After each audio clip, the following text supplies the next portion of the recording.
कैसे हो यार आप सारे। अभी रिसेंटली एक मिशन चल रहा था शुभांकर शुक्ला, जो हमारी तरफ से हमारे इंडियन एस्ट्रोनॉट है, वो जा रहे हैं स्पेस में। जा रहे नहीं हैं, 25 जून को ऑलरेडी जा चुके हैं, मिशन स्टार्ट हो चुका है और वो 14 दिन का मिशन है अप्रॉक्सीमेटली। तो आप लगा लो कि कौन सी डेट को वो वापस आएंगे। और ये जो मिशन है एक्चुअली, ये जब मैंने इसके बारे में पढ़ा तो मैंने रिसर्च करी तो मेरे को काफ़ी सही लगा कि भाई बढ़िया है, इंडिया जो है वो बढ़िया अपना जो है प्रोग्रेस कर रहा है, सिस्टम बढ़िया चल रहा है। लेकिन फिर मैंने कुछ ट्विटर वगैरह पे पोस्ट देख ली, उस पे एक बंदा था वो बोल रहा था कि भाई इंडिया ने कोई ऐसा कोई खास नहीं कर दिया है, कोई अचीवमेंट नहीं है, 500 करोड़ में इंडिया ने सीट को खरीदा है।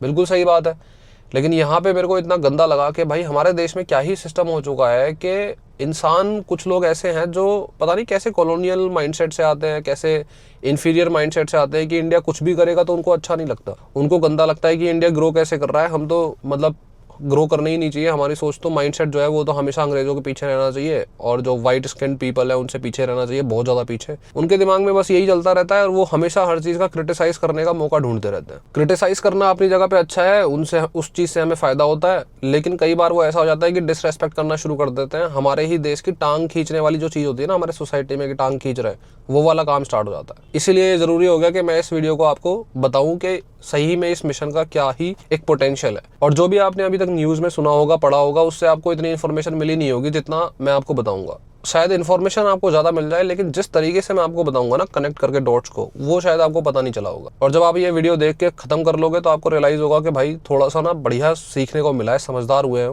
और थोड़े से स्मार्ट ही हुए हैं। शुरू करता हूँ, समझाता हूँ। पहले थोड़ी सी बेसिक डिटेल बता देता हूँ क्योंकि वो बतानी ज़रूरी होती है, वरना फिर चीज़ें ख़राब होने लग जाती है अगर डिटेल ना पता हो तो इस प्रोजेक्ट का जो नाम है ना वो है एक्सियोम 5। और नाम इसलिए है क्योंकि एक्सियोम जो कंपनी है वो इसको कर रही है, उसके साथ में स्पेसएक्स मिली हुई है जो एलॉन मस्क की है। स्पेसएक्स का काम है कि वो अपना स्पेसक्राफ्ट दे रही है, क्रू ड्रैगन, और साथ में फाल्कन 9 उनका एक रॉकेट है जो यूज होगा। यही काम करती है स्पेसएक्स यूजुअली, तो उनका साथ में ये प्रोजेक्ट है। और जो प्रोजेक्ट है ये बिजनेस प्रोजेक्ट है, कॉमर्शियल मिशन है ये।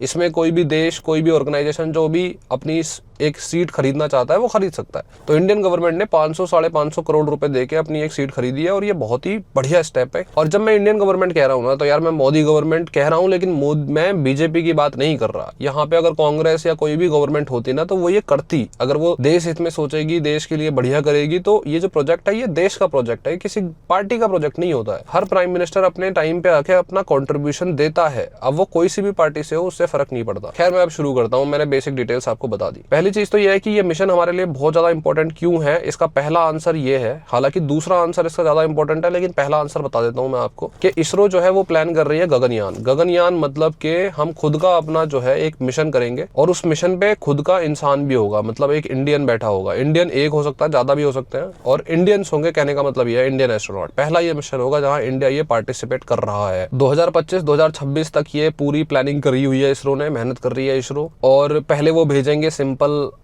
खाली एयर स्पेसक्राफ्ट, फिर वो भेजेंगे साथ में एक रोबोट को बिठा के, फिर वो इंसान को बिठा के भेजेंगे। और उसकी ये एक तरीके से ट्रेनिंग चल रही है। मतलब हमारा पहला कोई ऐसा बंदा होना भी तो चाहिए ना जो एक प्रॉपर फिजिकल ट्रेनिंग उसकी लेके आए और फिर जाके यहाँ पे हम उसको गगनयान में यूज करेंगे। उसका एक फर्स्ट हैंड एक्सपीरियंस हमारे पास आ जाएगा। पर सिर्फ यही जवाब नहीं है, जवाब इससे बहुत बड़े हैं। जवाब क्या है ये सुनो, आप ध्यान से सुनना, आप थोड़ा दिमाग लगेगा, हल्का फुल्का दिमाग लगेगा तो थोड़ा हिसाब से, है ना। एक चीज आप कभी भी नोटिस करना कि जितनी भी कंट्रीज है ना, देश है दुनिया में, ठीक है, उनमें जितने भी ऐसे देश हैं जिनकी मतलब आर्मी बढ़िया है, उनकी टेक्नोलॉजी बढ़िया है, वेपन्स बढ़िया हैं, वो स्ट्रॉन्ग कंट्री है मिलिट्री वाइज, वो हमेशा स्पेस की टेक्नोलॉजी में भी अच्छा कर रहे होंगे। फिर वो चाहे यूएस हो, रशिया हो, चाइना हो, ठीक है।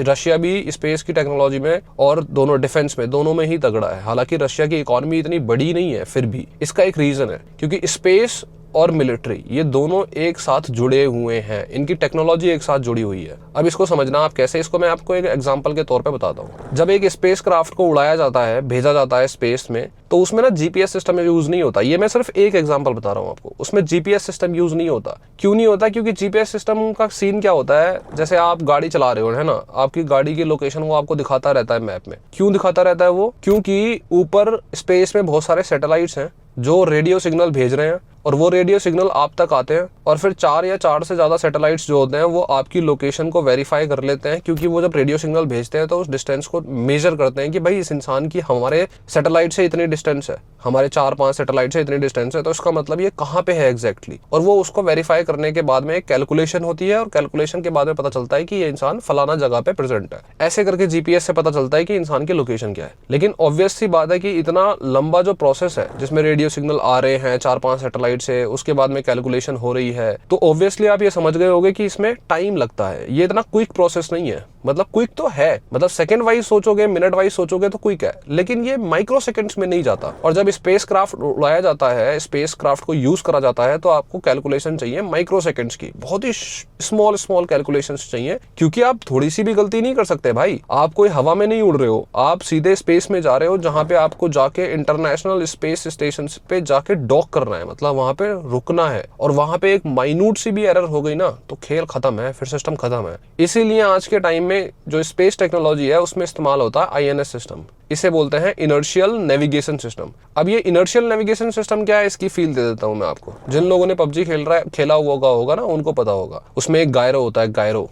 अगर आप मूव कर रहे हो तो आपके साथ ही कैमरा मूव करने लग जाता है। तो होता क्या है ना कि ये जो आईएनएस सिस्टम है, इसमें क्या होता है कि सपोज करो मेरी गाड़ी खड़ी है, ठीक है। अब मैं अपनी गाड़ी को जितनी भी स्पीड से चला रहा हूँ, जितनी भी इसको एक्सेलरेशन दे रहा हूँ, वो इसके मैकेनिज्म में डायरेक्टली पता चल रहा है इसको, है ना। अगर मैं 5 किलोमीटर पर आवर की स्पीड पे गाड़ी चला रहा हूँ ना, तो ये सिस्टम जो है वो 5.34676 मतलब काफी ज्यादा डिटेल में उस स्पीड को कैलकुलेट कर लेता है। At the same time acceleration को भी कैलकुलेट कर लेता है, और ये भी कैलकुलेट करेगा कि भाई मैं कितने एंगल मुड़ा। अगर मैं 0.0001 डिग्री भी मुड़ा हूं ना, तो मेरे सिस्टम को पता चल जाएगा कि इतने एंगल मुड़ा। अब बहुत ऑब्वियस सी बात है, जिन्होंने थोड़ी सी भी साइंस पढ़ी है, और मतलब अगर 10th तक की भी साइंस पढ़ी है, तो आपको पता चल जाएगा ये सीन क्या है। कि अगर आपके पास बेसिक सारी कैलकुलेशन है ना कि भाई मैं कितनी तेजी से जा रहा हूँ, कितने एंगल से मैं मुड़ा, तो सबने ये करा होगा ना, distance time travel, distance time और ये स्पीड वगैरह के कॉन्सेप्ट जो होते हैं, तो आपको एग्जैक्टली पता चल जाएगा कि मैं 5 सेकंड बाद कहाँ होऊंगा, 7 सेकंड बाद कहाँ होऊंगा। अगर आपके पास सारी वो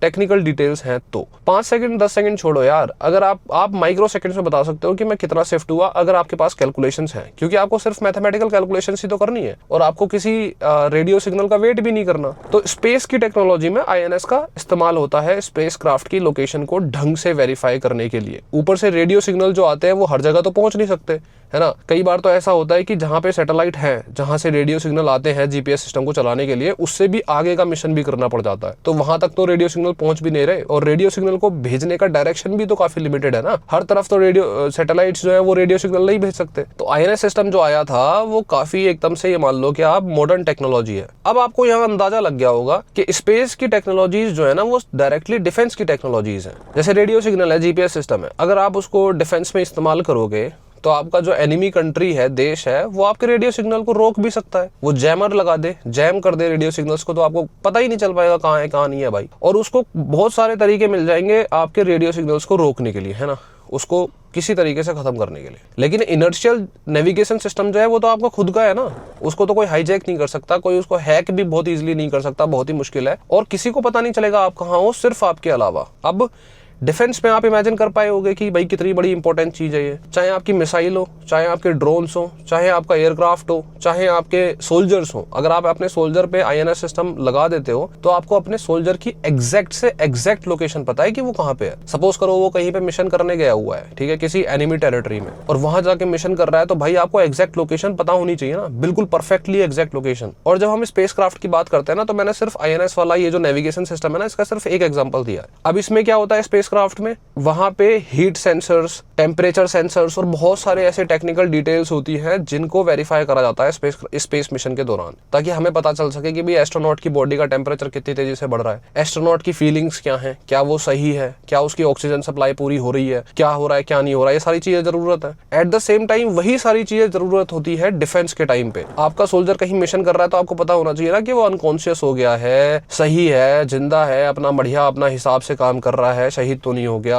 और उसकी सांसें बढ़िया चल रही हैं, ऑक्सीजन सप्लाई बढ़िया हो रही है, नर्वस तो नहीं हो रहा, या ऐसी जो भी चीजें हैं वो कैलकुलेट कर सकते हैं। तो जो स्पेस मिशन में एस्ट्रोनॉट की कैलकुलेशन है वो डायरेक्टली सोल्जर्स की कैलकुलेशन में काम आता है। तो इस मिशन पे सिर्फ हम मिशन करने नहीं गए वहां पे, जो हमारी इसरो की टीम वहाँ पे टेक्निकल डिटेल्स को सारी नोट डाउन करेगी। हमारी इसरो की एक टीम जो है वो इस टाइम पे यूएसए में प्रेजेंट है, ह्यूस्टन के अंदर। वो सारी इस डिटेल्स को मेजर कर रही है, बढ़िया तरीके से ऑब्जर्व कर रही है, सब कुछ डिटेल में चेक कर रही है।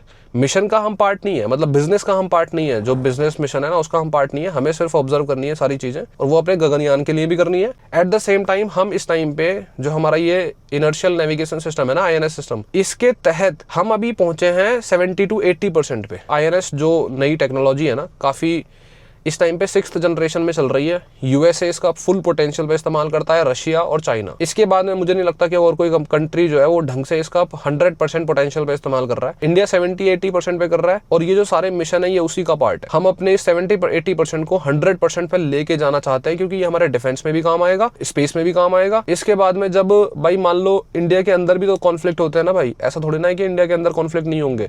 उस टाइम पे अगर हमें किसी की लोकेशन को पता लगाना हो तो क्या आईएनएस सिस्टम का इस्तेमाल नहीं करा जा सकता फ्यूचर में? ये सिर्फ एक एग्जांपल दिया है मैंने आपको, साथ में हीट सेंसर्स वगैरह और बहुत कुछ, इतना सारा बड़ा हिस्सा हो गया। मैंने वो रिलेशन आपको कनेक्ट करवा दिया कि स्पेस मिशन जो है ना वो डायरेक्टली सिर्फ स्पेस मिशन नहीं होता है, वो पूरा अर्थ के ऊपर भी टेक्नोलॉजी का विकास हो रहा है। ऐसे समझ लो कि अगर आपके घर में सोफा पड़ा है तो आप उस पर सो भी सकते हो, आपके मेहमान बहुत ज्यादा आ जाए तो आप उस पे आप जाके उस पे सो सकते हो, मेहमान को प्रॉपर जगह मिल जाएगी, बेड मिल जाएगा, आप उस पे बैठ के चाय पी सकते हो, मेहमानों को बिठा सकते हो। मेरी जैसी वीडियो शूट करनी है तो सोफे का इस्तेमाल हो जाएगा। चोर घुस जाए तो आप उस सोफे को दरवाजे पे लगा के उस दरवाजे को बंद रख सकते हो। मतलब आप समझ रहे हो ना कि टेक्नोलॉजी का कितना ज्यादा इंपॉर्टेंस होता है, इसीलिए ये सारे मिशन इतने इंपॉर्टेंट होते हैं। और ये सब कुछ हो रहा है, ऐसा नहीं है कि मैं सिर्फ बता रहा हूँ, मैंने पढ़ा भी तो वहीं से ही है ना, सारा कुछ डिटेल्स को, रिसर्च को एनालाइज भी तो वहीं से किया है। ये सब कुछ हो रहा है इस टाइम पे, हमारी टीम कर रही है। अब आते हैं दूसरी चीज पे, जो है 500 करोड़ वाली चीज। 500 करोड़ बहुत छोटी अमाउंट है सच में। जब आप कभी ऐसे मिशन होते हैं ना तो बहुत छोटी अमाउंट है गवर्नमेंट के लिए। क्यों ऐसा मैं कह रहा हूँ? सपोज करो आपको अपने आईएनएस सिस्टम को एक मिसाइल पे टेस्ट करना। आप मिसाइल उड़ा रहे हो, ठीक है,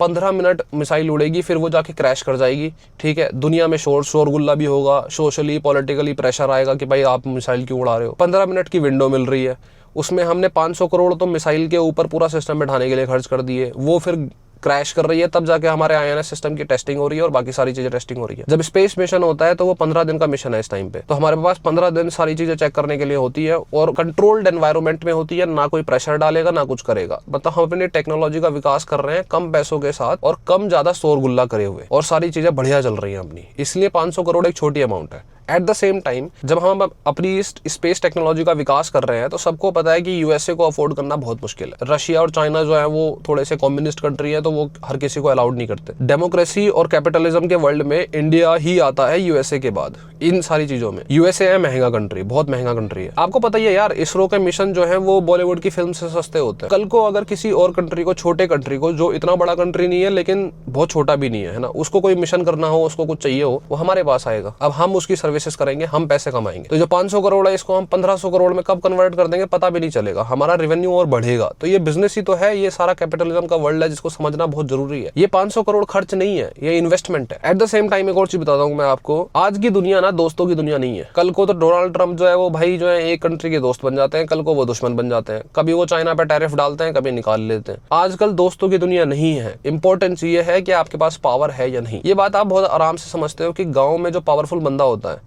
या शहर में जो पावरफुल बंदा होता है उससे कोई नहीं लड़ता यार, वो सब उसको दोस्त बनना चाहते हैं। तो इंडिया को जबरदस्ती किसी को दोस्त बनाने की जरूरत नहीं है। हमने पास्ट में बहुत कोशिश करी है दोस्त बनाने की, वो सब हमें धोखा दे देते हैं। इंडिया को पावरफुल होने की जरूरत है। जब इंसान पावरफुल होता है ना तो उसके दोस्त ऑटोमेटिकली बनते हैं। इंडिया अगर स्पेस टेक्नोलॉजी में इतना पावरफुल होगा कि हमारी टेक्नोलॉजी इतनी तगड़ी है कि हमें सब पता है कि क्या कर रहे हो आप, क्या नहीं कर रहे हो, है ना, हमारे नेविगेशन सिस्टम, हमारे सैटेलाइट सब देख रहे हैं, खुद ही ऑटोमेटिकली सब हमारे दोस्त बनेंगे। इस टाइम पे ये दोस्ती वोस्ती का खेल जो है ये काम नहीं आता है। अच्छे कहाँ से जो देश है ना, वो जिनके लिए हमने एहसान करे होते हैं वो भी हमारे दुश्मन बन जाते हैं, पता भी नहीं चलता।